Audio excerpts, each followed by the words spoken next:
Bismillahirrahmanirrahim. Assalamualaikum warahmatullahi wabarakatuh. Baiklah, di sini saya akan menjelaskan yaitu standar operasional prosedur dari pemasangan oksigen non-rebreathing mask. Nah, adapun pengertian dari pemasangan oksigen ini yaitu untuk memberikan oksigen melalui mulut dan hidung menggunakan sungkup non-breathing. Tujuan dari dilakukannya ini yaitu untuk agar kadar oksigen dalam tubuh tercukupi sehingga fungsi organ berjalan dengan lancar. Kemudian untuk mencegah untuk mengatasi hipoksia. Berikut saya akan jelaskan prosedur dari pemasangan oksigen non-rebreathing mask. Bismillahirrahmanirrahim. Assalamualaikum. Terapi oksigen ini adalah terapi dalam pemberian oksigen yaitu menggunakan asal kanul atau masker, kemudian dengan konsentrasi yang ditentukan berdasarkan kasus. Bila konsentrasi rendah, dengan konsentrasi rendah yaitu yang dibutuhkan sekitar 24%, maka yang diberikan yaitu sekitar 1-2 liter pemberian oksigen. Kemudian apabila dengan 28% yang dibutuhkan, maka yang diberikan yaitu 2-3 liter. Dan apabila yang dibutuhkan sekitar 35-40%, maka yang dibutuhkan yaitu 4-6 liter. Baiklah, tujuan dari penggunaan oksigen ini yang pertama adalah untuk mempertahankan dan memenuhi kebutuhan oksigen pasien. Kemudian yang kedua untuk mencegah adanya atau mengatasi hipoksia. Selanjutnya saya akan menjelaskan alat-alat yang harus digunakan dalam pemberian terapi oksigen menggunakan asal kanul ini. Baiklah, di sini saya akan menjelaskan alat-alat yang akan digunakan untuk melakukan standar operasional prosedur dari pemasangan terapi oksigen menggunakan asal kanul. Alat yang pertama yaitu ada selang nasal kanul, kemudian ada flow meter dan tabung, kemudian ada humidifier, gunting, kemudian ada kasa, ada plaster, kemudian cairan steril, kemudian ada tisu dan ada bengkok. Itulah alat-alat yang digunakan untuk melakukan SOP atau pemberian terapi oksigen menggunakan asal kanul. Baiklah, setelah saya sudah menjelaskan alat-alat yang perlu digunakan, sekarang pada tahap prainteraksi, perawat melakukan verifikasi data sebelumnya, kemudian mengidentifikasi pasien dan menempatkan alat ke dekat pasien. Baiklah, langsung saja.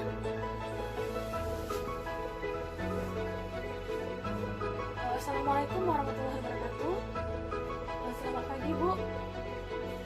Benar ini dengan Ibu Nyonya S. Saya gelangnya ya, Bu ya.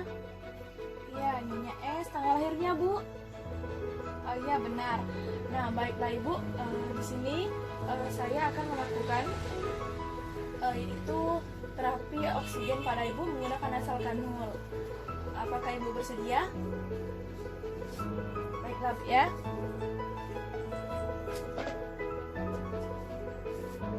Kemudian perawat mendekatkan alat.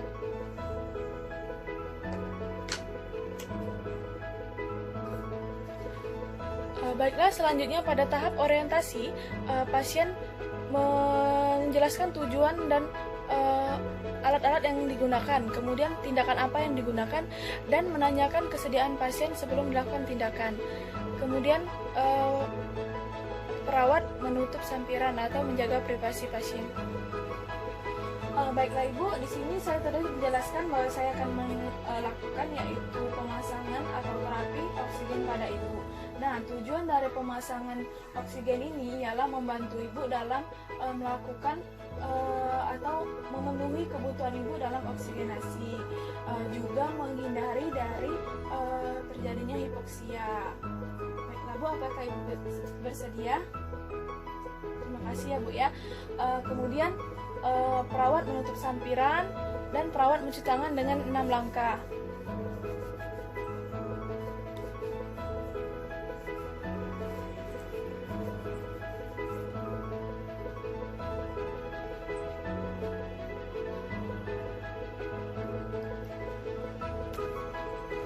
Baiklah, setelah pasien sudah kita kasih penjelasan tentang prosedur dan tindakan yang akan dilakukan, kemudian kita menyiapkan peralatan yang akan digunakan. Baiklah, selanjutnya yaitu kaji fungsi pernapasan klien. Kemudian adakah adanya tanda hipoksia dan hasil analisis gas darah klien. Baiklah Ibu, saya lihat pernapasan ini. Setelah kita lihat, kemudian bersihkan bagian daerah hidung dengan menggunakan tisu. Kita bersihkan daerah hidung karena takutnya ada kotoran atau jenis lainnya.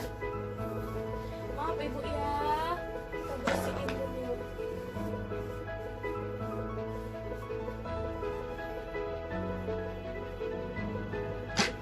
Selanjutnya, setelah kita mengkaji kebersihan dari hidung klien, kita lihat alat-alat yang akan digunakan, yaitu kita kaji pada humidifier. Nah, anggap saja ini humidifier. Nah, di humidifier ini pastikan tabung humidifier ini terisi cairan steril yang sudah kita kasih dengan cairan steril tadi.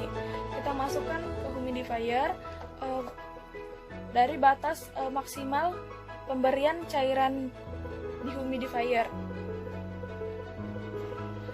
Baiklah, setelah kita mengkaji ada terisinya tabung humidifier tadi, kemudian sambungkan nasal kanul atau masker ke selang oksigen dan ke sumber oksigen, yaitu tabung oksigen yang sudah ada flow meter.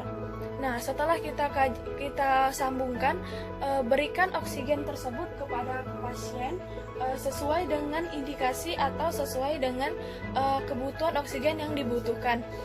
Setelah itu, pastikan oksigen mengalir ke saluran pernapasan klien. Nah, setelah kita pasangkan nasal kanul tersebut, kita lakukan fiksasi menggunakan plaster. Nah, kita lakukan fiksasi.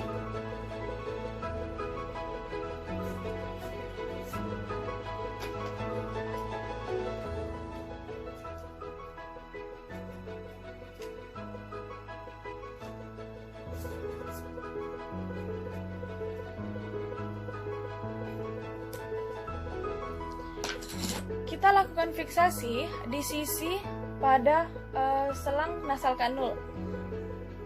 Maaf Bu ya, kita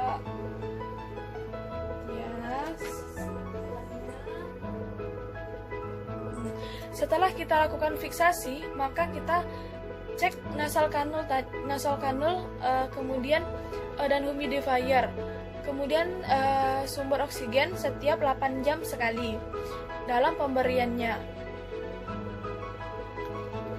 Setelah selesai, kita melakukan terapi oksigen tersebut. Pada tahap terminasi, kita melakukan evaluasi pada klien. Kita melakukan evaluasi tindakan yang sudah kita lakukan. Maaf Ibu, bagaimana perasaannya setelah kita pasang oksigen? Apakah sudah cukup Bu? Mungkin agak kelebihan atau kekurangan? Enggak Bu ya, cukup. Baiklah Bu, gimana Bu perasaannya, sudah nyaman setelah kita pasang oksigen? Alhamdulillah Bu kalau nyaman. Setelah kita evaluasi perasaan klien, kemudian perawat menyiapkan alat atau membereskan alat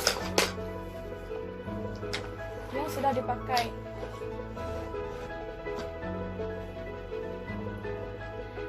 Baiklah, setelah kita membereskan alat, tahap selanjutnya yaitu kita mencuci tangan.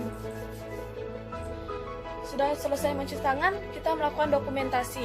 Nah, dokumentasi ini ialah mencatat kegiatan dari lembar catatan keperawatan, mulai dari nama pasien, kemudian tanggal lahir, tindakan yang sudah kita lakukan, kemudian hari, tanggal, dan jam tindakan yang sudah kita lakukan, kemudian tanda tangan perawat. Baiklah, itulah standar operasional prosedur dari tindakan, yaitu pemberian terapi oksigen menggunakan nasal kanul pada pasien dengan gangguan pernapasan yaitu ketidakefektifan bersihan jalan napas. Lebih dan kurangnya saya mohon maaf. Kepada Allah saya mohon ampun. Wabillahi taufiq wal hidayah. Wassalamualaikum warahmatullahi wabarakatuh.